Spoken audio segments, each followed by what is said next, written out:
Hello everyone, সকলকে স্বাগত জানাই আরও একটি এসএমএফডব্লিউবি ভিডিওতে।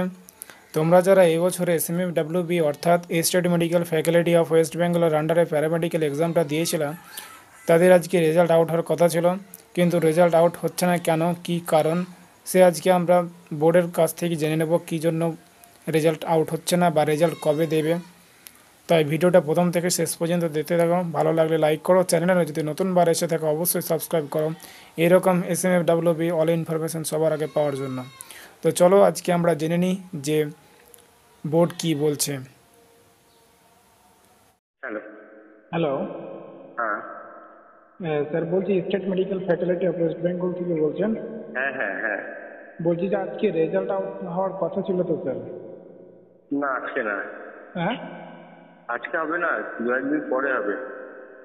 দু একদিন পর? হুম হুম। ঠিক আছে। তোমরা দেখতে পেলে এখানে বোর্ড সরাসরি বলে দিল যে 1 থেকে 2 দিনের পর রেজাল্ট আউট হবে। তো তোমরা বেশি টেনশন করিও না, রেজাল্ট খুব তাড়াতাড়ি চলে আসবে। তো এই ছিল আজকে ছোট্ট একটা ইনফরমেশন সবাইকে দেওয়ার জন্য। তো ভিডিও যদি ভালো লেগে থাকে তো অবশ্যই লাইক করো, চ্যানেলে নতুনবার এসে থাকলে অবশ্যই সাবস্ক্রাইব করো। দেখা হচ্ছে আরও একটা অন্য ভিডিওতে। ততক্ষণ good bye, thanks for watching.